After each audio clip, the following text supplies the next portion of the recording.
ప్రస్తుతం ప్రపంచంలో జరుగుతున్నటువంటి యుద్ధాల నేపథ్యంలో మరి ప్రపంచం మూడవ ప్రపంచ యుద్ధానికి కాలు దువ్వుతుందా? మళ్ళీ మూడవ ప్రపంచ యుద్ధానికి కాలు దువ్వితే ఏ దేశాల మధ్య మొదలై ఎటు దారితీస్తుంది? మరి ప్రస్తుతం ప్రపంచంలో నడుస్తున్నటువంటి యుద్ధాల గురించి ఒక్క కన్ను వేద్దాం. ఈ యుద్ధాలలో మొదటి యుద్ధం మనకు చూసుకుంటే ఇరాన్కి అండ్ ఇజ్రాయెల్కి. ఇరాన్ రోజు రోజుకి న్యూక్లియర్ వెపన్స్ డెవలప్ చేస్తూ ఉండడం వల్ల దీన్ని ఐడెంటిఫై చేసిన ఇజ్రాయెల్ దానిపైన కాలు దువ్వుతుంది. దీనికి ఇజ్రాయెల్కు మనకు హెల్పింగ్గా మనకు అమెరికా రాగా ఇరాన్కు పాకిస్తాన్ వెండుగా నిలబడుతుంది. దీనివల్ల ఒక కూటమిగా ఏర్పడిన తర్వాత అమెరికా ఒక విపరమైన ఇరాన్పై శాంక్షన్స్ వేయడం వల్ల ఇజ్రాయెల్ అమెరికా ఒక సైతం ఉండి ఇరాన్పై దాడి చేస్తున్నాయి. ఇది ప్రపంచంలో ప్రస్తుతం జరుగుతున్న మొదటి యుద్ధం.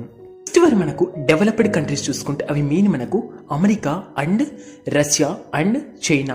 ఇది మనకు ట్రయాంగిల్ స్టోరీ లాగా ఒక యుద్ధం వాతావరణం నెలకొంది. అంటే ఇక్కడ మనకు అమెరికాకు చైనాకు పచ్చి గడ్డి వేసిన బగ్గుమనే రీతిలో ట్రేడ్ వార్ నడుస్తుంది. అంటే అమెరికా చైనాపై దాదాపు 500% టారిఫ్ ఛార్జెస్ వేసింది. అంటే ఇంపోర్ట్ ఎక్స్పోర్ట్ ఛార్జెస్ మీద 500 టారిఫ్ వేసినప్పుడు ఆటోమేటిక్గా చైనా ఉత్పత్తి చేసే వస్తువులని అమెరికాలో ఎవ్వరు యూజ్ చేయకూడదని ఒక యుద్ధం ప్రకటించింది. అయితే దీనికి సంఘీభావం తెలిపిన రష్యా చైనాకు అండగా ఉండగా అమెరికాకు రష్యా అగెనిస్ట్గా ఉంది. మరి చైనా రష్యా అమెరికా యొక్క ధాటికి తట్టుకోగలవా? మరి అదేవిధంగా అమెరికా రష్యాపై విపరీతమైన శాంక్షన్స్ వేస్తుంది. ఎందుకంటే యూరోపియన్ కంట్రీస్ ఏజెన్సీ అయినటువంటి నాటో దళంలో ఉక్రెయిన్ని జాయిన్ చేద్దామంటే రష్యా ఒప్పుకోవడం లేదు. మరి దాని కోపంతో అమెరికా రష్యాపై చాలా కోపంతో ఉంటుంది. అంటే అమెరికా మనకు చైనాకు రష్యాకు బద్ధ శత్రువు, కానీ రష్యా చైనాకు ఫ్రెండ్షిప్ నేస్తంలో ఈ ట్రయాంగిల్ స్టోరీస్ వల్ల మరి ఈ డెవలప్డ్ కంట్రీస్ వల్ల ఎటు దారి తీస్తుందో అనేది ఇంకొక అంశం.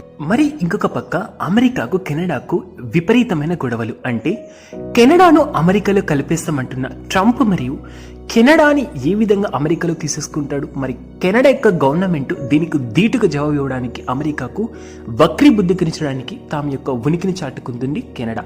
మరి ఇంకో పక్క ఇదో దుందుడుగా చర్య ప్రకటించిన చైనా అటు యొక్క ఈ యొక్క తైవాన్ని దాంతోపాటు టిబెట్ ప్లేస్ని మ్యాక్సిమం ఆక్యుపై చేసుకోవడానికి ట్రై చేస్తుంది. మరి టిబెటియన్స్ వీళ్ళు ఈ తైవాన్ ప్రజలు చైనా మీద తిరుగుపడితే ఎటువంటి దారి తీస్తుంది? మరి చైనా ఇది చూస్తూ ఊరుకుంటుందా?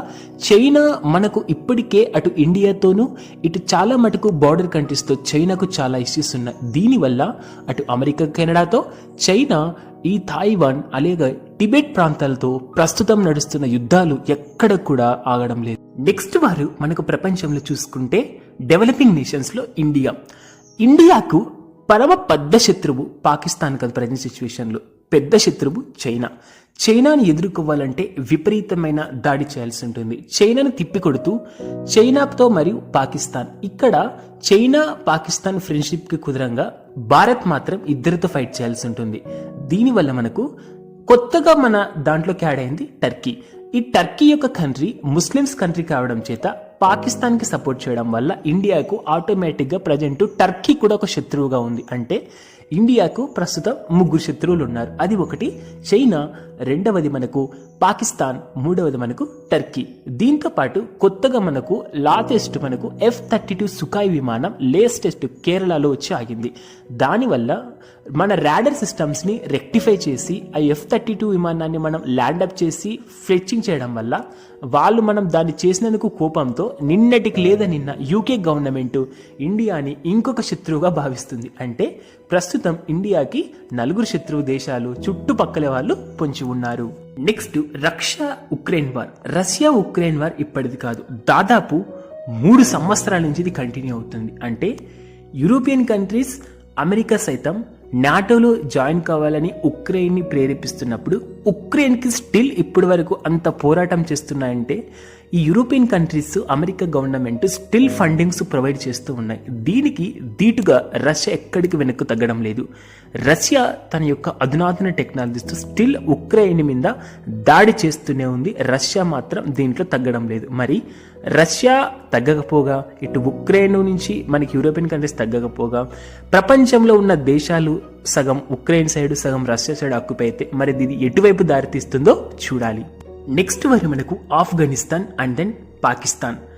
ఆఫ్ఘనిస్తాన్లో ఉన్నటువంటి పాకిస్తాన్ పీపుల్స్ అంటే బలూచిస్తాన్ పాకిస్తాన్ అనేది బలూచిస్తాన్ ఒక ప్లేస్ ఉంటుంది. ఈ బలూచిస్తాన్ అనేది యాక్చువల్లీ ఆఫ్ఘనిస్తాన్ వాళ్ళ ప్లేస్. ఆఫ్ఘనిస్తాన్ వాళ్ళు పాకిస్తాన్లో ఉన్నటువంటి బలూచిస్తాన్ని ఆక్యుపై చేయడానికి పాకిస్తాన్పై దాడి చేస్తూనే ఉన్నారు. దీనికి దీటుగా పాకిస్తాన్ అటు ఆఫ్ఘనిస్తాన్ని కంట్రోల్ చేస్తూ ఇండియాలో ఆక్యుపై చేసినటువంటి జమ్మూ కాశ్మీర్ని కూడా దాడి చేయడం వల్ల భారత్ జమ్మూ కాశ్మీర్ మీద ఎఫెక్ట్ చూపుతున్నప్పుడు పాకిస్తాన్ అటు ఆఫ్ఘనిస్తాన్తోనూ పాకిస్తాన్ ఇటు భారత్తోనూ ఇద్దరితో అట్ ఏ టైం ఫైట్ చేయడం, దీనివల్ల కూడా ప్రపంచంలో యుద్ధ వాతావరణం నెలకొంటుంది. ఎందుకంటే పాకిస్తాన్కి ముస్లిం కంట్రీస్ అన్ని యాడ్ అయితే, అంటే అరబ్ కంట్రీస్, ఇరాన్, దాంతోపాటు మనకు పాకిస్తాన్కి ముఖ్యంగా చైనా ఫ్రెండ్షిప్ వల్ల అమెరికాకు బద్ధ శత్రువు చైనా. దీన్ని తిప్పికొడుతూ మనకు ఖచ్చితంగా అమెరికా ఎటు సైడ్ నిలబడుతుంది అనేది ఇక్కడ జోప్యం. అంటే అమెరికా అటు పాకిస్తాన్కి సపోర్టు, అమెరికా ఇటు ఇండియాకి సపోర్టు, కానీ చైనాకు పక్క మనకు అగెనిస్ట్. మరి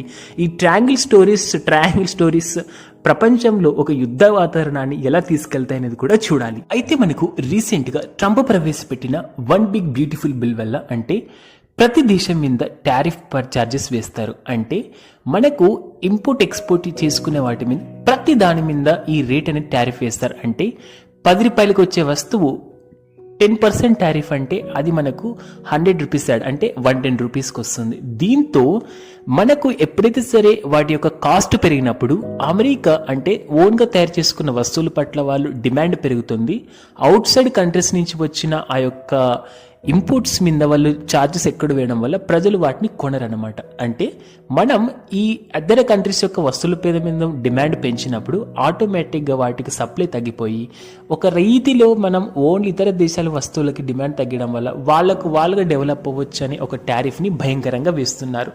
మరి ఈ అమెరికా అటు కెనడాని ఒక స్టేట్గా మేము కలిపేసుకుంటామని, అమెరికా ఒక పక్క ఇజ్రాయెల్తో ఫ్రెండ్షిప్ చేస్తూ మరి ఒక ఇరాన్ పైన దాడి చేయడము, మరి ఈ అమెరికా ప్రపంచ దేశాల మీద ఒక కాలు దువ్వడము, ట్రంప్ తీసుకునే నిర్ణయాల వల్ల ఎలాన్ మస్క్ కూడా ఈవెన్ ఆ ఫ్రెండ్షిప్ బాండీలు కూడా బ్రేకప్ అయిపోయి ఈవెన్ బ్రిక్స్ సమ్మిట్, అలాగే మనకు షాంఘై కోఆపరేషన్, అలాగే ఈ ఎన్విరాన్మెంటల్ ఎకోసిస్టమ్స్ మీద, వరల్డ్ హెల్త్ ఆర్గనైజేషన్స్ మీద, వరల్డ్ ట్రేడ్ ఆర్గనైజేషన్స్ మీద ఫండింగ్స్ని ఆపేస్తున్నట్టు ఈ ట్రంప్ తీసుకునే నిర్ణయాల వల్ల మరి రాబోయే ఈ తీవ్రతలు ఎంత ఘోరాతి ఉన్నాయి. ఎందుకంటే మనకు ప్రజెంట్ నడిచేది రిపబ్లికన్ పార్టీ అంటే రైటిస్ట్ పార్టీ అంటేనే మనకు బిజినెస్ పర్పస్ కోసం ఆలిస్తారు. ఎందుకంటే మనకు డెమోక్రటిక్ పార్టీ ఉంటే మనకు లెఫ్టిస్ట్ పార్టీ మనకు పేదల గురించి ఆలోచిస్తారు తప్ప ఈ రిపబ్లికన్ పార్టీ కంపల్సరీ రైటిస్ట్ అలవాట్లు ఉన్నాయి. కాబట్టి వీళ్ళు ఖచ్చితంగా బిజినెస్ పరంగా మాత్రం ఆలోచిస్తారు, వాళ్ళ ప్రజలు కోర్తం ఆలోచిస్తారు, అంతే తప్ప వేరే వాళ్ళ గురించి పట్టించుకోరు. మనకు ఫ్రాన్స్ నుంచి మనకు ఇంపోర్ట్ చేసుకున్నటువంటి ఈ రఫేల్ యుద్ధ విమానాలు, దాంతోపాటు ఇండియా ప్రజెంట్ డెవలప్ చేసుకున్నటువంటి ఈ యొక్క మనకు ప్రజెంట్ బ్రహ్మోస్ వెపన్స్ చాలా మటుకు కంట్రీస్కి మనకు ఇంపోర్ట్ చేస్తున్నాం, ఎక్స్పోర్ట్ చేస్తున్నాం. ఒక్క బ్రహ్మోస్ మన దగ్గర ఉండడం వల్ల పాకిస్తాన్, చైనా నుంచి తిప్పికొట్టాం. అయితే ఇండియా దగ్గరటువంటి ఈ బ్రహ్మోస్ సరిపోక మనం ప్రజెంట్ రష్యా దగ్గర నుంచి S-400 యొక్క ఈ వెపన్స్ని కొనుక్కున్నాం. ఈ S-400 వెపన్స్ని కొనుగోలు చేశాం. మరి దీన్ని ఐడెంటిఫై చేసినటువంటి పక్కన ఉన్నటువంటి చైనా పాకిస్తాన్కి కూడా తన యొక్క ఆయుధాలు అమ్మాలని చీప్ ఆయుధాల ట్రిక్స్ ప్లే చేస్తుంది. అయితే చైనా రీసెంట్గా పాకిస్తాన్కి కొన్ని వెపన్స్ అమ్మింది, అవి అట్టర్ ఫ్లాప్ కావడం వల్ల ఇప్పుడు చైనా అమెరికా నుంచి ఈ ఎక్స్పోర్ట్ని చేసుకోవాలని చూస్తుంది. మరి ఇండియా దీనికి ఏ విధంగా సపోర్ట్ చేస్తుంది? మళ్ళీ ఈ ప్రజెంట్ నడిచే వారు మొత్తం ఈ యొక్క వెపన్స్ని ఇంపోర్ట్ ఎక్స్పోర్ట్ చేసుకునే దాని మీదే నడుస్తుంది. ఎవరి దగ్గర అయితే వెపన్స్ ఉంటాయో వాళ్ళే స్ట్రాంగ్గా ఉన్నారు. అంటే ప్రతి కంట్రీ వెపన్స్ డెవలప్ చేసుకోవడంలో మొదలెడుతుంది. అంటే మన దగ్గర వెపన్స్ ఉండడం వల్ల ఆటోమేటిక్గా మనం ప్రజెంట్ లాస్ట్ టైం మనం ఈ ఫిన్లాండ్తో కూడా మనకు గొడవలు వచ్చాయి. ఈ అండమాన్ నికోబార్స్ ఇక్కడి నుంచి మనకు యుద్ధ ప్రాతిపదికన ఈ యొక్క ఫిన్లాండ్స్, దీంతో పాటు మనకు ఫిలిప్పీన్స్ కూడా మన మీద తిరగబడ్డారు లాస్ట్ ఇయర్. దీని ధీటుగా ఇండియా ఎప్పటికప్పుడు యుద్ధాలు, బ్రహ్మోస్ లాంటి గొప్ప గొప్ప ఆయుధాల వల్ల పక్కన ఉన్నటువంటి ఈవెన్ మనకు లేటెస్ట్గా మనకు బంగ్లాదేశ్ కూడా అంత మన నుంచి ఫండింగ్ హెల్పింగ్ తీసుకున్న బంగ్లాదేశ్ కూడా ఇండియాని ఇప్పుడు ఒక ఎనిమిగా చూస్తున్నాయి. అంటే ఎంత ఘోరం. మనం చాలా మటుకు ప్రాజెక్ట్స్, చాలా మటుకు వాళ్ళకు మనకి హెల్పింగ్ చూస్తాం. అంటే ఎప్పుడైతే మనకు అక్కడ గవర్నమెంట్ చేంజ్ అయిందో బంగ్లాదేశ్ కూడా ఇండియాని ఒక బద్ధ శత్రువుగా చూస్తుంది.